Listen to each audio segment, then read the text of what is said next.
এই পৃথিবীতে যত জটিল এবং কুটিল বিষয় আছে তার চেয়ে সবচেয়ে জটিল এবং কুটিল বিষয় হচ্ছে মনে রাজনীতি।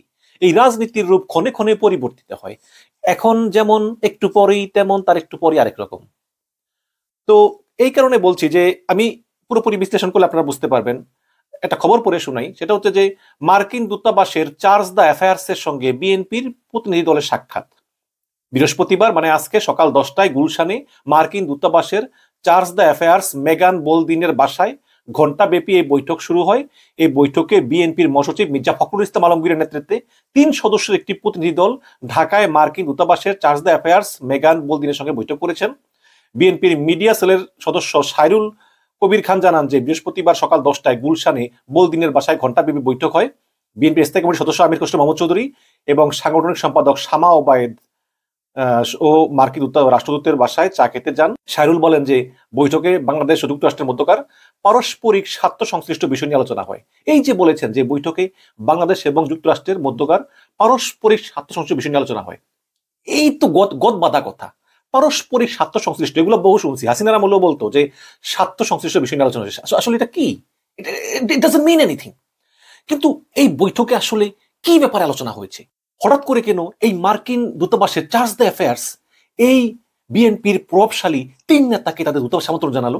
আসুন আমরা সেবার একটু বিশ্লেষণ করি। তাহলে আমরা একটু শুরু থেকে শুরু করি। দেখুন, এগুলো কোনো গোপন বিষয় না। আমি যদি আপনাদেরকে একটু ওই দৈনিক পত্রিকার, যেগুলো প্রকাশিত পত্রিকা, এইসব পত্রিকার কিছু খবর পর্যায়ক্রমে আপনাদের কাছে তুলে ধরি, আপনাদের কাছে বিষয়টা একদম ক্লিয়ার হয়ে যাবে। এটা না বোঝার মতো কিছু বিষয় না। প্রথমেই চলে যাই 6 নভেম্বর। আজকে হচ্ছে 14 নভেম্বর, তো 6 নভেম্বর চলে যাই। তো এই 6 নভেম্বর কি হয়েছিল? এই 6 নভেম্বরের সবচেয়ে গুরুত্বপূর্ণ নিউজ ছিল যে ডোনাল্ড ট্রাম্প প্রেসিডেন্ট পদে বিজয়ী হয়েছেন। এবং এই ডোনাল্ড ট্রাম্প প্রেসিডেন্ট পদে বিজয়ী হওয়ার পরই আমরা দেখেছি যে খুবই উচ্ছ্বাস, বিশেষ করে আওয়ামী লীগের ভিতরে খুবই উচ্ছ্বাস। এবং শেখ হাসিনার একটা ফোনালা ফাঁসও হয়েছে। শেখ হাসিনা বলেছেন যে ডোনাল্ড ট্রাম্পের ছবি নিয়ে তোমরা যাবে, তারপরে কেউ ডোনাল্ড ট্রাম্পের ছবি ভাঙচুর করবে, তোমরা ছবি তুলবা, আমার সঙ্গে ডোনাল্ড ট্রাম্পের লিঙ্ক আছে, ওই লিঙ্কে আমি পাঠিয়ে দেবো। এবং আমরা এও জানি যে এই ডোনাল্ড ট্রাম্পকে ম্যানেজ করার জন্য Awami League million million dollar খরচ করছে। বিশেষ করে এই যে নির্বাচনের আগে ডোনাল্ড ট্রাম্প একটা টুইট করলো হিন্দুদের উপর অত্যাচার নিয়ে, এটার জন্য কিন্তু ওই লবিং ফার্মের অবদান আছে, যে লবিং ফার্মকে সজীবদের জয় অনেক টাকা দিয়ে বসতেছে। এবং খুব সম্ভবত ডোনাল্ড ট্রাম্পের সঙ্গে ওই লবিং ফার্মের একটা ভালো আন্ডারস্ট্যান্ডিং হয়েছে। সুতরাং এই ডোনাল্ড ট্রাম্প ক্ষমতা আসার কারণে ভারতও খুশি, আওয়ামী লীগ খুশি, স্বভাবতই ডক্টর ইউনূস এবং বিএনপি একটু নীরব। কারণ ইউনূসের সঙ্গে বাইডেনের যে সম্পর্ক ছিল, ট্রাম্পের সঙ্গে সম্পর্ক অতটা ভালো না। এবং এও শুনলাম যে ট্রাম্প কিন্তু বলেছেন একবার যে কোথায় সেই মাইক্রো ক্রেডিটের লোকটা, তিনি তো আমাকে পরাজিত করার জন্য হিলারিকে নাকি টাকা দিয়েছিলেন, এরকম বলেছে। তো এখন স্বভাবতই খুশি না বিএনপি এবং ইউনূস। তারা চেয়েছিল যে বাইডেন ক্ষমতা থাকুক, কারণ তাদের মতে যে বাইডেন যেভাবে এই ভারতের অশুভ দৃষ্টি থেকে, ভারতের অশুভ নজর থেকে বাংলাদেশকে সেফ রাখতো, ট্রাম্প হয়তো সেটা করবে না।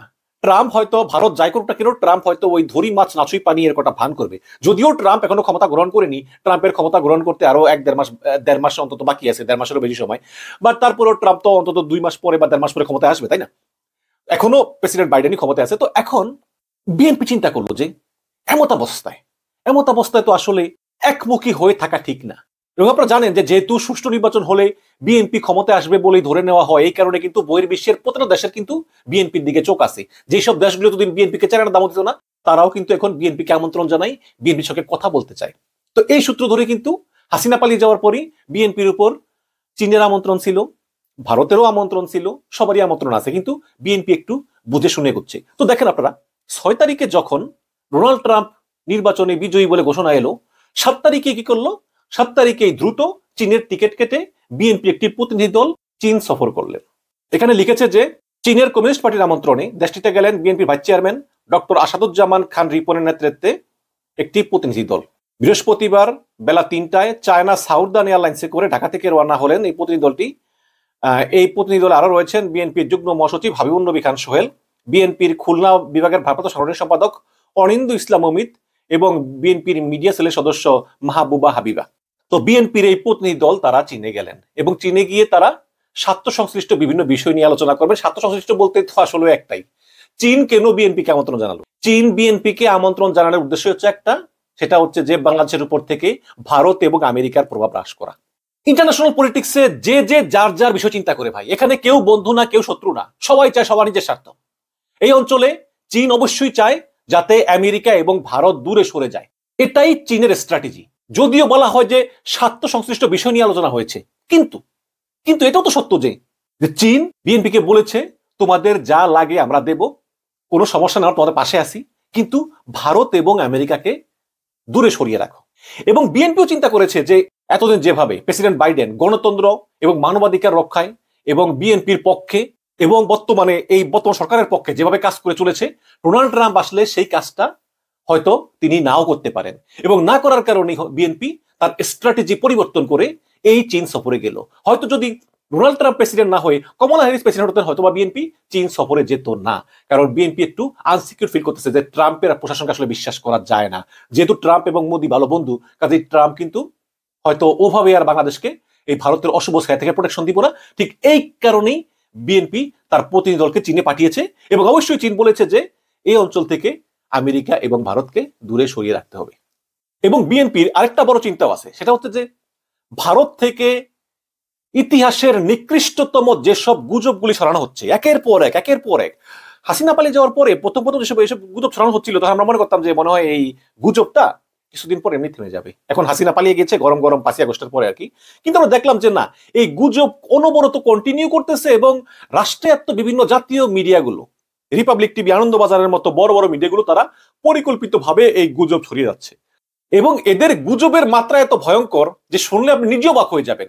তারা প্রচার করতেছে 10ই নভেম্বর নূর হোসেন দিবস উপলক্ষে রাস্তায় লাখ লাখ আওয়ামী লীগের লোক, ওদিকে ইউনুস পালিয়ে গেলেন ফ্রান্সে।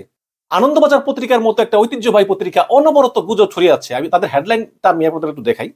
দেখুন, তারা আজকে হেডলাইন করেছে, ফাফরে ইউনুস সরকার, সুর চড়াচ্ছে ছাত্ররা, ফের রাজনৈতিক ডামাডোল বাংলাদেশে।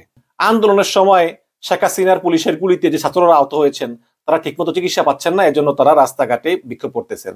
এই কারণে নাকি ফাফরে ইউনুস সরকার, ছাত্ররা নাকি সুর চড়াচ্ছেন, আবার রাজনৈতিক ডামাডোল নাকি বাংলাদেশে ভয়াবহ। আবার ওই যে আরেকটা আছে না, ওই যে রিপাবলিকান টিভির ওই যে জোকার ক্লাউন ময়ূক রঞ্জন নাকি, সে আবার বলতেছে যে চট্টগ্রামটা ভারত নিয়ে নিলেই ভারতের ষোলকলা পূর্ণ হয়ে যায়, এবং এই চট্টগ্রামবাসী নাকি বাংলাদেশের সঙ্গে থাকতে চাচ্ছে না, চট্টগ্রামবাসী নাকি ভারতের সঙ্গে যোগ দিতে চায়। তো এই ধরনের গুজব অনবরত একদম ভারতীয় সরকারের পৃষ্ঠপোষকতায় রাষ্ট্রীয়ভাবে এইসব গুজব প্রচার করতেছে। এবং এবং দর্শক, এই আওয়ামী লীগের আমলেও কিন্তু এইসব গুজবগুলো প্রচার করা হতো। এই আওয়ামী লীগের কিন্তু বড় সম্বলই ছিল গুজব, এবং এই আওয়ামী লীগ রাষ্ট্রীয় পয়সা খরচ করে গুজব সেল বানিয়েছিল যার নাম সিআরআই, এবং সেই গুজব সেলের প্রধান তন্ময়, সেই তন্ময়কে তিতাস গ্যাসের চেয়ারম্যান বানানো হয়েছিল। যদিও ওই তন্ময় 5ই আগস্ট হাসিনা পালিয়ে যাওয়ার পর তিনিও পালিয়ে যান।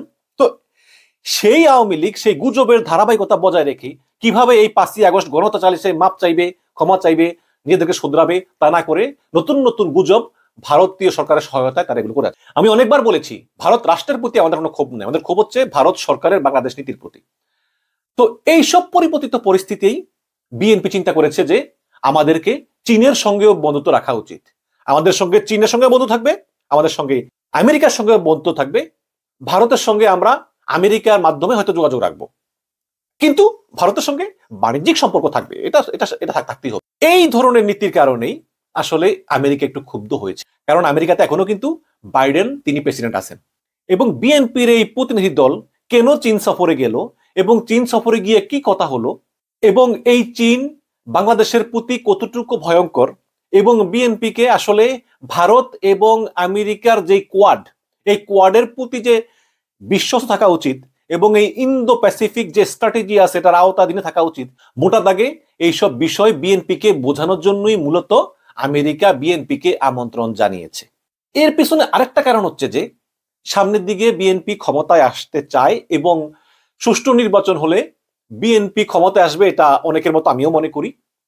তো বিএনপি ক্ষমতায় আসলে আসলে এই বিএনপির স্ট্র্যাটেজিটা কি হবে, ভারতের প্রতি বিএনপি দৃষ্টিভঙ্গি কি হবে, আমেরিকার প্রতি বিএনপি দৃষ্টিভঙ্গি কি হবে, চায়নার প্রতি বিএনপি দৃষ্টিভঙ্গি কি হবে, এইসব বিষয় নিয়ে সম্যক ধারণা পাওয়ার জন্যই কিন্তু এই বিএনপিকে আমন্ত্রণ জানানো হয়েছে। এবং আজকে মির্জা ফখরুলের সঙ্গে আলাপ করে মূলত এই মার্কিন দূতাবাসের চার্জ দ্য অ্যাফেয়ার্স তিনি এই ধারণাটা পাওয়ারই চেষ্টা করবেন। চেষ্টা করার পরে তিনি এই ধারণাটা পাঠিয়ে দেবেন ওয়াশিংটনে, যারা পররাষ্ট্রমন্ত্রী স্ট্র্যাটেজি ঠিক করে তাদের দিকে। তখন তারা আবার সিদ্ধান্ত নেবেন যে আসলেই বিএনপিকে সহযোগিতা করা যায় নাকি প্রফেসর ইউনূসকে বলতে হবে যে তুমি তোমার শাসন আরেকটু কন্টিনিউ করো, আমরা দেখি নতুন করে কি করা যায়। কারণ প্রত্যেকটা দেশ তার নিজের স্বার্থ দেখে। এই অঞ্চলে আমেরিকার স্বার্থ হচ্ছে ভারতের সঙ্গে মিলে কাজ করে চীনকে দমন করা, এবং তারা তাদের মার্কিন স্টেট ডিপার্টমেন্টের স্ট্র্যাটেজিতে বলেছে গত বছর যে আমেরিকা চায় ভারতকে এই অঞ্চলের রিজনাল লিডার বানানো। তাদের সে স্ট্র্যাটেজি আছে, এবং নিঃসন্দেহে ভারত আমেরিকার সম্পর্ক বাংলাদেশ থেকে অনেক মূল্যবান, কোনো সন্দেহ নেই, আমরা ছোট দেশ। সুতরাং সেই আলোকে আমেরিকা তার সিদ্ধান্ত নিবে। যদিও এই বাংলাদেশ প্রশ্নে আমেরিকা এবং ভারতের ভিতর তীব্র মতভেদ ছিল, শুধু এটা বাইডেন প্রেসিডেন্ট থাকার কারণে, কারণ বাইডেনের অগ্রাধিকার ছিল গণতন্ত্র এবং মানবাধিকার। সুতরাং এই হাসিনার পতনের পিছনে কিন্তু আমেরিকার নৈতিক সমর্থন ছিল, যদিও এটা ভারত চায় না, কিন্তু আমেরিকা চাইতো। কারণ হাসিনার ক্রমাগত গণতন্ত্রহীনতা এবং মানবাধিকার লঙ্ঘন বাইডেন আর নিতে পারতেছিল না। কিন্তু যেহেতু হাসিনা পালিয়ে গিয়েছে, হাসিনার নাই, সুতরাং এখন আমেরিকা এবং ভারত মিলে তারা চাচ্ছে যে নতুন সরকারটা গণতান্ত্রিক সরকার হোক এবং আমেরিকা এবং ভারতের পারপাস সার্ভ করুক। ওদিকে চীন চাচ্ছে যে না, তারা আমার পারপাস সার্ভ করুক। তো এইসব বিষয় কিন্তু এই বিএনপিকে নিয়ে আমেরিকা এবং চীনের একটা টানটানি চলতেছে। তো যেহেতু বিএনপির প্রতিনিধি দল চীন সফর করে এলো, এই কারণে আমেরিকা তাদের উদ্বেগ প্রকাশ করার জন্য এবং ক্ষমতায় গেলে বিএনপির স্ট্র্যাটেজি কি হবে এটা জানার জন্যই মূলত মার্কিন দূতাবাসের চার্জ দ্য অ্যাফেয়ার্স বিএনপিকে আমন্ত্রণ জানিয়েছেন। এখন মির্জা ফখরুল ইসলাম আলমগীর তার অবশ্যই তার স্ট্র্যাটেজি বলেছেন বা বিভিন্ন কৌশলী কথা বলেছেন। তো সেই আলোচনার উপর ভিত্তি করেই আমেরিকা এবং ভারত বিএনপির প্রতি তাদের সিদ্ধান্ত কি সেগুলো আলোচনা করে তারা ঠিক করবেন। এবং এখানে আরো বহু কিছু ব্যাপার স্যাপার আছে, এবং আমেরিকা ঠিক করবেন যে তারা আসলে কি করবেন। এখন ফলাফল কি হতে পারে যদি আমেরিকা এই বিএনপির বক্তব্যে সন্তুষ্ট না হয়, তাহলে তারা করতে পারে কি, তারা হয়তো নির্বাচনটা একটু ডিলে করার চেষ্টা করতে পারে। তারা হয়তো আমি জানি না তারা হয়তো বিএনপিকে বিভিন্নভাবে অসহযোগিতা করতে পারে। আর যদি সন্তুষ্ট হয় তাহলে হয়তো তারা চাইবে যে নির্বাচন দ্রুত হয়ে যাক, বিএনপি ক্ষমতায় আসুক। আবার যদি এমনও হয় যে তারা সন্তুষ্ট না অসন্তুষ্ট না, তারা চিন্তা করে একটু দেখি, তাহলে তারা অত চুপ থাকবে। তবে একটা কথা বলে রাখি, প্রত্যেকটা দেশ ভূরাজনৈতিকভাবে প্রত্যেকটা দেশই তার নিজের স্বার্থে কাজ করে, তারা কিন্তু বাংলাদেশের স্বার্থে কাজ করে না, এটা আমাদেরকে বুঝতে হবে। এবং মোটা দাগে আমার বক্তব্যের উপসংহার হলো যে এই বিএনপির চীনের দিকে ঝুঁকে যাওয়াকে আমেরিকা ঠিকভাবে নিতে পারেনি, এবং এই ব্যাপারে উদ্বেগ জানাতেই আমেরিকা মূলত বিএনপির মহাসচিব ফখরুল ইসলাম আলমগীর, আমির খসরু এবং শাহবাবাদকে নিয়ে তাদের কনসার্ন প্রকাশ করেছে এবং বিএনপির মনোভাব জানার চেষ্টা করেছে। এবং সেই মনোভাবের আলোকে আমেরিকা কি সিদ্ধান্ত নেয় সেটা জানার জন্য আমাদের আরো কিছুদিন